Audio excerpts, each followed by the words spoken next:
Hello, and welcome to Socially Holistic Podcast.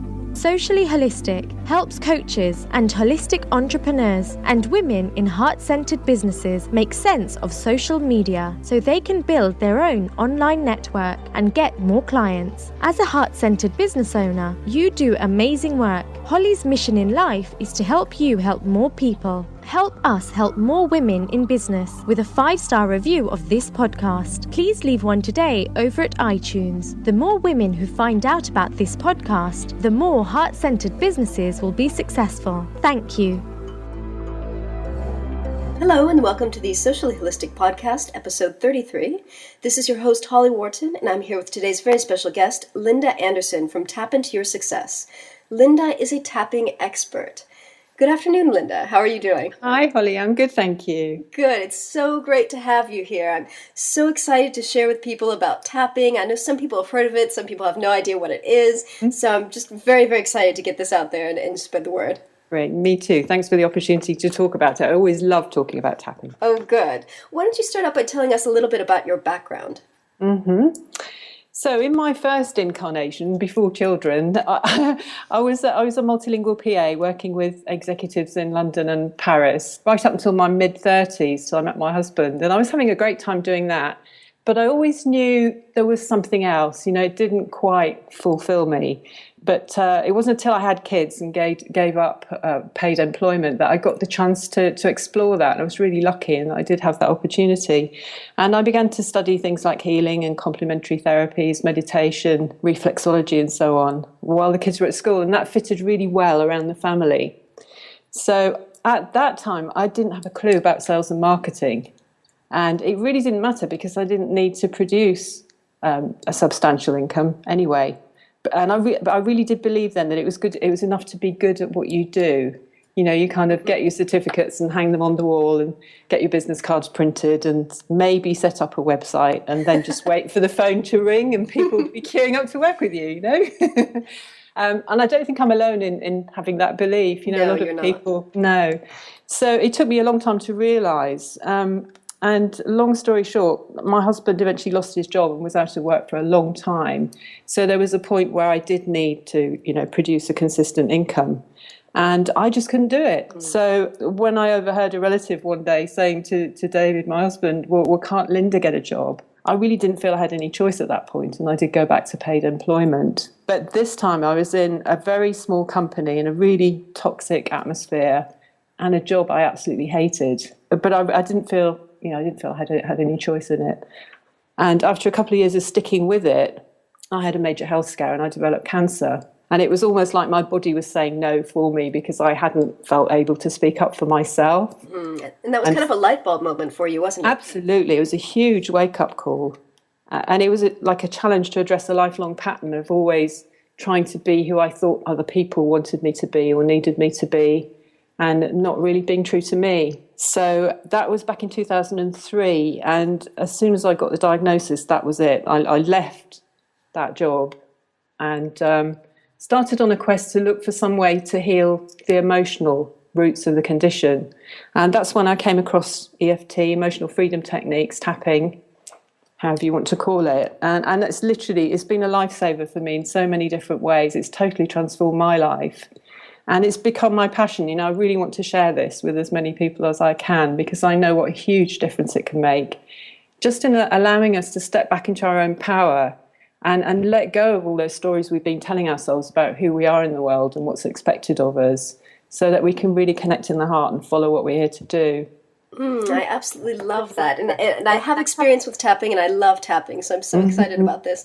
So why don't you tell us a little bit about your business journey? Once you worked through your health issues and you really embraced tapping, what happened there? Yeah. Well, as I said, I was totally hooked by tapping and I set about getting the best possible training I could. So I studied with lots of different teachers, some of the best experts in the world. And I learned a lot of different types of tapping, a lot of different forms of using it. But of course, it still wasn't going to be enough to create that really successful business that I wanted. And it took me some time, but eventually I had to recognize there were two other really important areas to work on. And that was, of course, sales and marketing, which is what I like to call the outer work, where you have to find out what you need to do to get your message out there. And there are certain steps, aren't there, that other people have taken, and it leads to success because it does get your message out there. Mm-hmm. And eventually the light bulb came on about that, and I started looking for coaches. The other aspect, though, was the inner work, the personal development work. And that's the piece that I really love helping people with now. Because unless you can keep challenging yourself to extend the comfort zone and step out beyond and become a bigger version of yourself in order to hold that bigger business, that bigger business success, you're just going to tread water and stay where you are. You'll keep stopping yourself and getting in your own way. And of course, that's what I was doing. But luckily, I had the perfect tool to start working through that. And and I just love helping other people with it too. Because when you step out there in self-employment, you are the business, aren't you? It's not you're selling widgets or dining room tables or you're not representing another company. You have to stand up there and speak about yourself and really plant your flag in the ground and say, this is who I am, this is what I can help people with. And that is inevitably going to bring up a lot of unresolved emotional stuff, mostly from childhood, around self-worth, so you get those little voices coming into your head. I'm sure you've experienced it as well, Holly. Oh, yes, definitely. I think having a business is one of the most profound personal development journeys someone can go on. And I think it's a spiritual journey as well, because it's inviting us to step into more of who we really are. Yeah. So it's like those moments when, you're about to quote your rates to a prospective client and you just get that horrible feeling in the pit of your stomach, and the little voice will come in saying, hang on a minute, who do you think you are? Nobody's going to pay you for this, or they'll never be able to afford that. Those kind of undermining little voices. And especially as well, if you're invited to give a talk, anything that involves you being more visible and actually showing yourself is going to bring up a wave of resistance, subconscious resistance.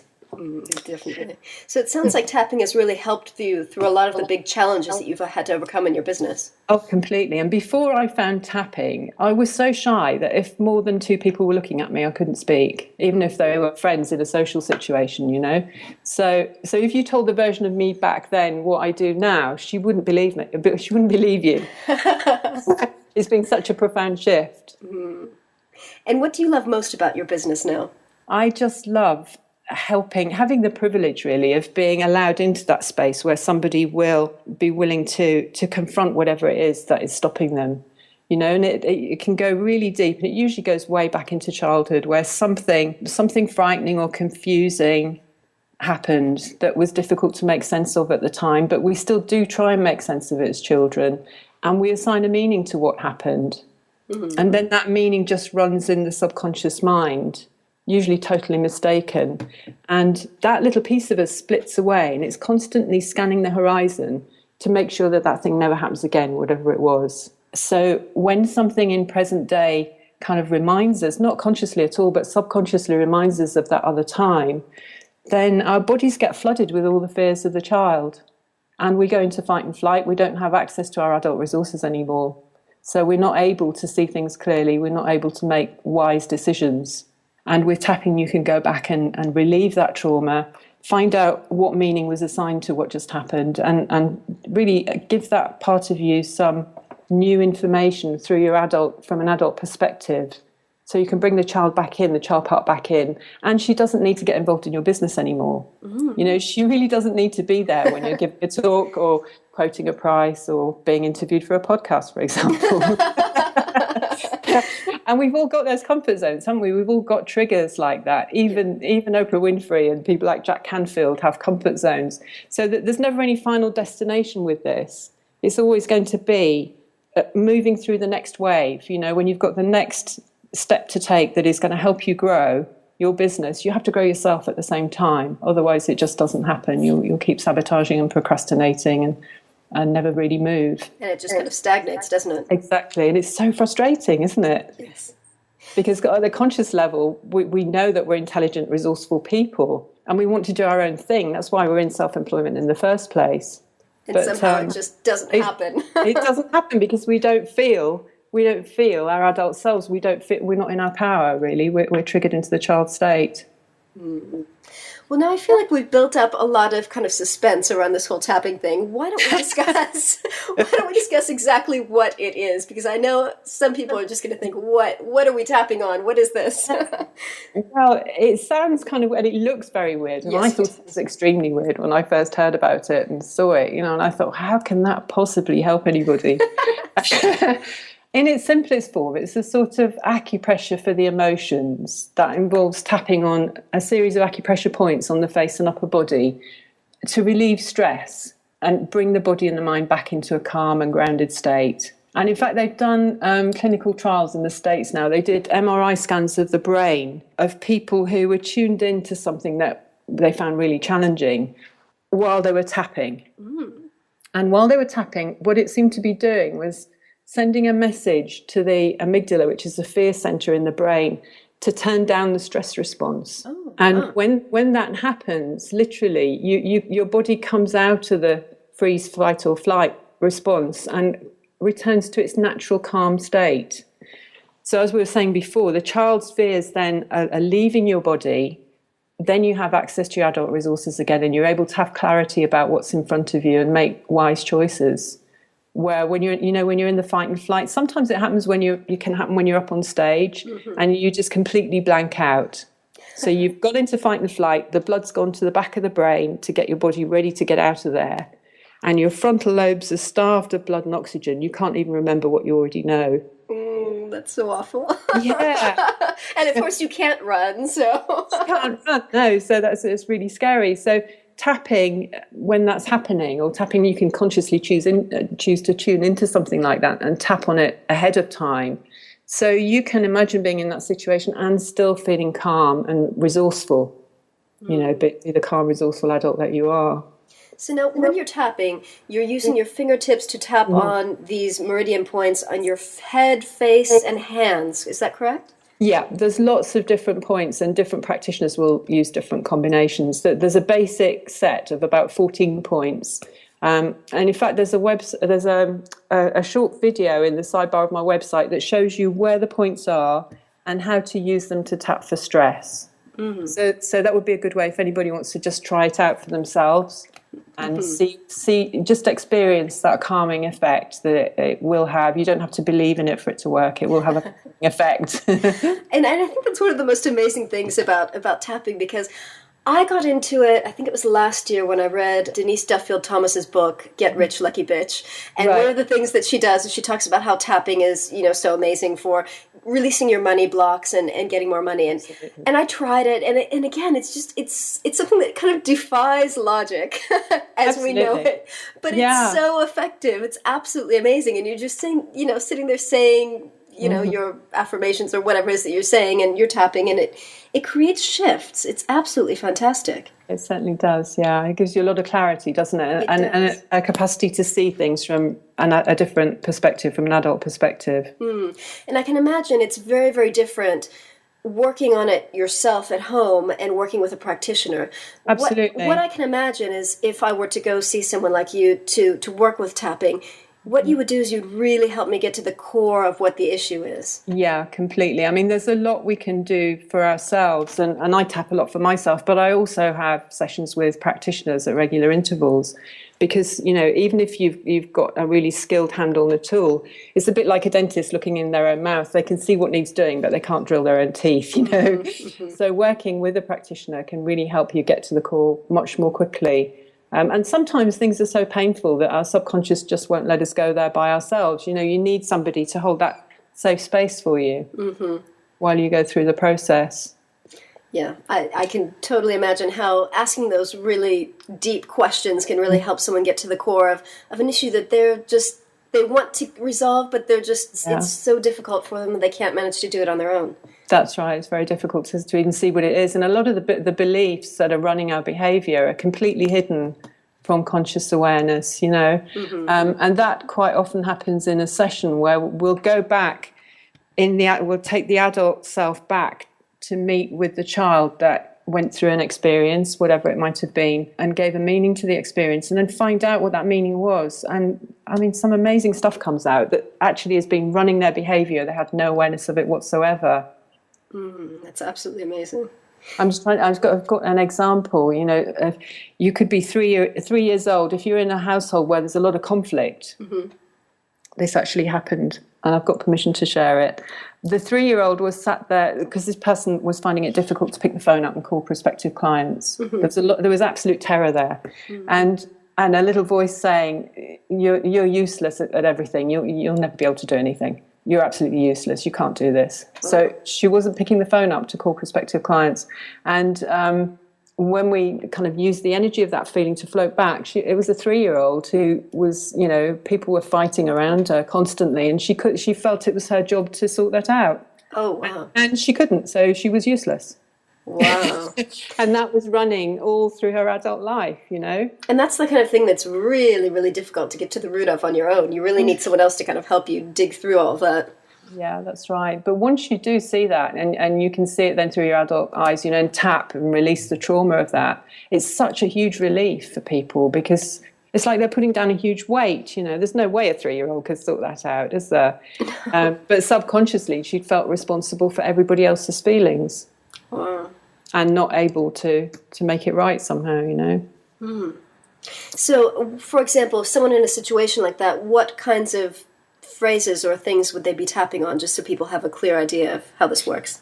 Well, obviously it's different for everybody, but the general principle is that if you're going back in that sense to do work with the inner child, with a younger version of you, then you would want to be acknowledging how they're feeling. And when people first come to tapping, they somehow think that might make things worse, but it's not actually. It's giving a voice to something that's been hidden for a long time. It's helping that part feel connected to you again. So it's acknowledging the truth of what you're feeling. So first of all, you're tapping in the negative, and then as things start to calm down, which they do, because as we said, you're sending a message then to the brain to turn the stress response down and coming into a calmer state, then you can put some positives in and choose to remind yourself, you know, that you're a capable, intelligent woman, and whatever you choose to put in there to replace the old limiting belief. So it becomes really empowering then. I love that. Now, you've got 3 main programs that I've seen on your website. You've got Get Yourself Paid, which I think is a very big issue for many people in business. Get Yourself Writing, and Get Yourself Seen and Heard. Could you tell us a little bit about these programs? Yeah, sure. The Get Yourself Paid, there's such a lot of money stuff comes up for people when they come into self-employment, as we said before, because suddenly you have to talk about you and you have to make a claim about you. So it becomes not just about what you're offering. Subliminally, it's about you as a person, subconsciously, and that's going to bring up all the self-esteem issues. So especially people in the helping professions, a lot of people have a huge amount of limiting beliefs around whether you should charge people for helping them. And there's also a lot of stuff that's downloaded in childhood around money, because actually money is just a carrier of value, isn't it? It doesn't. But a lot of stuff gets attached to money when we're growing up, not just the limiting beliefs, but there can be things like anger and conflict and manipulation and betrayal around money that kind of gets wired into our neural nets in the first 6 years of life when we're just downloading what's going on around us. And then that also sits in the subconscious mind and governs the way we behave around money, how we relate to money. So while consciously we may have a goal of having a successful business and having a good income, subconsciously there may be a part of us that just doesn't feel safe having money. And you often see that, don't you? If people suddenly come into a lot of money and they're not comfortable with it because it's got all those negative associations for them subconsciously, they get rid of it as fast as they can. You hear that story over and over again with people that win the lottery. Absolutely, yeah. So, and in fact, that's what I'm offering as the free gift for people today. Is I did a teleseminar on healing your money mindset, in which we go through that exercise of looking back at what was happening for the child and what was I downloading about money, you know, so that you can see, because we tend to think we're reacting to our financial position right now. But when you actually look at it, you'll find that there's quite a spooky resemblance to what was going on for your parents and what was going on in your family as you were growing up. It's funny. Sorry, no, go ahead. I was just going to say, even if the numbers are totally different, you know, you could have a lot more sitting in your bank account, but it's still the same energetic relationship, the same dynamic going on around money. And I think it's so important to use tools like this to look into that, because I was just thinking consciously, I don't remember at a very small age like that, I don't remember money issues or money conversations happening in my household, but I'm sure things have been kind of lodged in there at a subconscious level. Absolutely, yeah. And even if it was never spoken about in front of the children, that's also giving you a message about money, isn't it? Exactly, we do not talk about it. Yeah. And it's some secretive thing that grown-ups handle. That's a very good point. Now, how about you get yourself seen and heard? Because I know that's another huge issue. I mean, I work with women in social media marketing, and so many people have so many fears about putting themselves out there on an international level by getting their website up and using social media, and there's so many fears about that. So how does your program work with? Well, that's also we're taking the energy of what someone's experiencing now, and they think about literally doing any of these things, like standing up in front of a room full of people or putting a post up on Facebook, whatever it is, that will trigger something in the body when they think about doing it. And the body's a complete mirror for us of the subconscious mind. So if I say, like, the conscious mind is like a little mouse, and that's where we're having all our plans and dreams and the vision for our business. The subconscious is like an elephant, and the mouse is riding the elephant. And and the elephant is just programmed, that's your emotional body. And anything that's happening in your physical body when you think about taking a step, like quoting a price or whatever's happening in your body is going to mirror for you what's going on at subconscious levels. So if you feel that pit of fear in your stomach when you think about doing something, that's the elephant mind, the emotional mind saying, oh no, it's not safe. And it will do its best to pull you away from whatever it is. So does that make sense? Yes, it does. Yeah, so you have an intention, say, of sitting down and writing that blog post, and suddenly there's 101 other things you have to do first. And like, brushing the cat or rearranging your email folders, cleaning the fluff out from under the beds. And before you know it, the time's gone and you still haven't done that thing. Right. So the elephant never forgets, and it's really ingenious at finding ways to divert you. And it can be exhausting because all the time you're carrying this thing around with you that you ought to be doing, or part of you really wants to do, but you can't get yourself to sit down and do it. And you've got that guilt of not doing it and doing other things instead. Exactly, yeah. And it's like, it's like going towards your goal with all the brakes on all the time. And what about your Get Yourself Writing program? Well, that's the same kind of thing, we imagine. And the reason why we resist those is just because of stuff that's happened in the past, So for the giving a talk, it might be just as simple as one occasion where you were up in front of class. In fact, this happened to me. I was up in front of an assembly of parents when I was about 7 or 8. And I'd been asked to read from the Bible the parable of the fishes, the loaves of the fishes. And there must have been something in the way I said it that was funny to the adults in the room because they all started laughing, So that was a huge block for me because the emotional part of my mind registered that as a trauma. And confusing. I didn't know why they were laughing at me. So some little part of me in that moment decided this is never going to happen to me again. And I will just avoid that by just not putting myself out there. Exactly. And if anybody invites me to give a talk, I can come up with a million reasons why somebody else would do it better, or I'm not available that day, or, or I might even fall down and break a leg so I don't have to. Or that's how it was. But going in and addressing those things with tapping, relieving the trauma, and just reassuring the part of us that decided it's actually dangerous to do that. It's not dangerous at all, and that you're all grown up now and you can handle this, and they don't need to come on stage with you, they don't need to get involved. Things then just go so much more easily, and you're standing in your whole power. You're able just to stand there confidently and congruently and talk about what you do, which is the whole purpose, isn't it? That's why we're here. Yeah. I love that. So what are your top tips on how to tap into your success? Well, first of all, I think, and this comes even before tapping, is to be just as passionate about developing your sales and marketing skills as you are about getting good at your thing, whatever your thing is. Because without that, you just won't be able to reach as many people as you need to have it be more than a hobby or a part-time thing. So quite often people will come to me and I have that conversation with them first and find out that they really need business coaching first. So that's to kind of help them do the outer work. And that's not really my area of expertise. So obviously I've got some experience of it. That's not my passion to help, and I will refer them on to business coaches for that. It's the inner work that I'm passionate about and that they need to be prepared to do as well in order to grow the business. As we said, it's just as important as the outer work.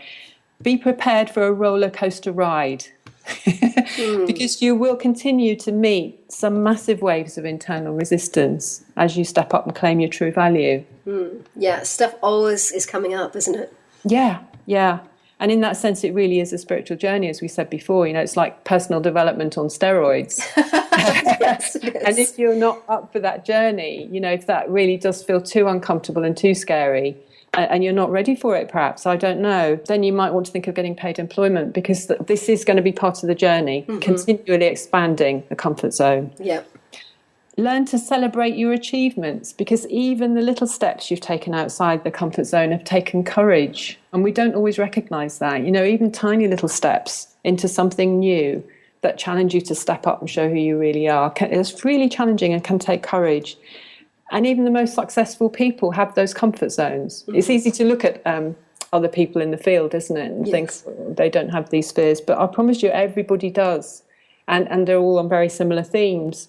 So it doesn't mean that you're not good enough, really, if you have these fears coming up. It means you're normal. And here's just another piece coming up to be healed.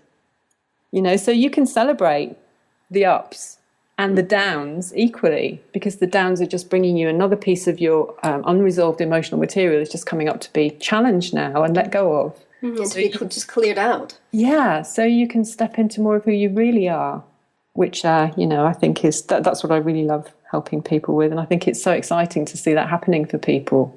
It was Michelangelo, wasn't it, who said he saw the angel in the marble and just chipped away what was not the angel. And I think that's what we do with the tapping. We're kind of tapping away all the old stories that we've been buying into that are not who we are. They're just who we decided we are a long time ago, or what's possible for us, what's not possible. It's like a detox of the mind. Yeah, exactly. So celebrating that. And the other thing is to get support from people who've trodden the path before you. Yeah. And I wish I'd known that right at the beginning. I could have saved myself a lot of time, thinking that, it must be because I'm not good enough, that I'm not getting enough clients. And in fact, I wasn't actually making any moves to tell people where I was, so I thought they should be coming to me. You were the best kept secret. Yeah. So Linda, do you have any women business mentors? Are there any women in business who inspire you? Oh, there are some amazing women in business, aren't there? I mean, I'm sure you know some of them, Holly. One of the biggest ones for me, one of the biggest reliefs actually, was finding a business coach who would really help me to discover from the inside out, who am I, what am I about, who can I help, and what do I want to help them with? And up to that point, I did eventually realise I needed business coaching, but it was all being done kind of outside in. Mm-hmm. I was being told I should do this and I ought to do that, and I had to have a niche and I should just choose a niche, that just completely freaked me out because it felt totally out of alignment with my values. Mm-hmm. It just felt yucky. But eventually I found Karina Gordon-Barnes, so I think don't you? She's at You&rsquo.co.uk, and she's just a wonderful woman who calls herself the champion of the self-employed, and she really is a champion, and she's getting together a whole community of people on the same path who want to make a difference with their gifts. So that made a big difference for me, and I'm really grateful to Karina. The other one was Catherine Watkin, and I'm sure she won't mind me saying, because she's mentioned it already. Catherine was initially my client, and I have to tell you, she had to coach me in the sales conversation. So when I got off the phone, I had to do some tapping on that, and I realised, yes, there's a whole lot of practical stuff around selling that I just don't understand, and it doesn't have to feel icky and yucky the way it felt to me. It can be an act of service, which is what Catherine's brilliant at teaching people. I absolutely love the take that she has on sales, because she really makes it about having a conversation and not trying to rope someone into something that you're selling. Absolutely, and just finding out whether this is the best solution for that person, and whether it's the right time for them, and whether you're the right person, which puts a completely different energy into the whole conversation, doesn't it? And it takes that desperation out of it, because some people are so desperate to sell, and they feel like they have to close the sale, that it's just got this awful energy. Yeah, absolutely.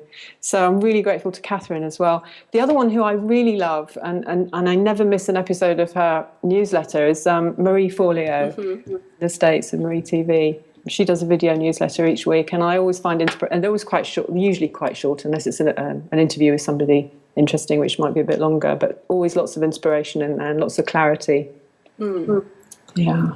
Good. But I'm sure there's a whole host of other people out there that I don't even know yet. You know, that's part of why I'm doing this podcast, so I can help spread the word about the amazing women that are in business. It's fantastic. It's fantastic, Holly. I really appreciate that you're doing this, you know, because it's important for us to start making connections, isn't it, with like-minded people? It is. And my business is all about helping people make connections, because to me, that's what social media is about. It's about meeting people and building relationships. That's great. So how can other women in business benefit from working with you? Well, I can help them. I call it Little Miss Wobble when we go into that kind of frightened child state, you know, and Little Miss Wobble is going to come into your business on a regular basis. So I can help you get Little Miss Wobble out of your business so you can stand in your adult self and feel confident quoting your price or, you know, talking about what you do. Or you can just sit down and take the next step that you need to take to grow a bigger business. And that's all, you know, the inner work, because any kind of action in the outer world is going to create some kind of inner resistance. And yes, you can muscle through it sometimes, but that takes a huge amount of energy, doesn't it? It does. And it's just it makes it so much more challenging, because it does. Getting the help just makes it happen so much faster. It does, yeah. And not getting the help, it takes the fun out of it, because you're constantly got that inner conflict going on. You're in battle with yourself. You know, the mouse is trying to heave the elephant around in the other direction. And it's not always willing. In fact, it's never willing. So where can people find you online? Well, my website is tapintoyoursuccess.co.uk. I'm on Twitter as Linda EFT Essex. And my Facebook page is Tap Into Your Success. Perfect. Well, thank you so much for joining us today. I absolutely loved our interview, and I really hope that this has encouraged more people to take a look at tapping. That's my pleasure, Holly. Thank you very much for the opportunity. I always love talking about it. So thank you. All right. Thank you. And thank you for listening. And remember to visit sociallyholistic.com/SHP33 for the show notes on this episode. Thank you.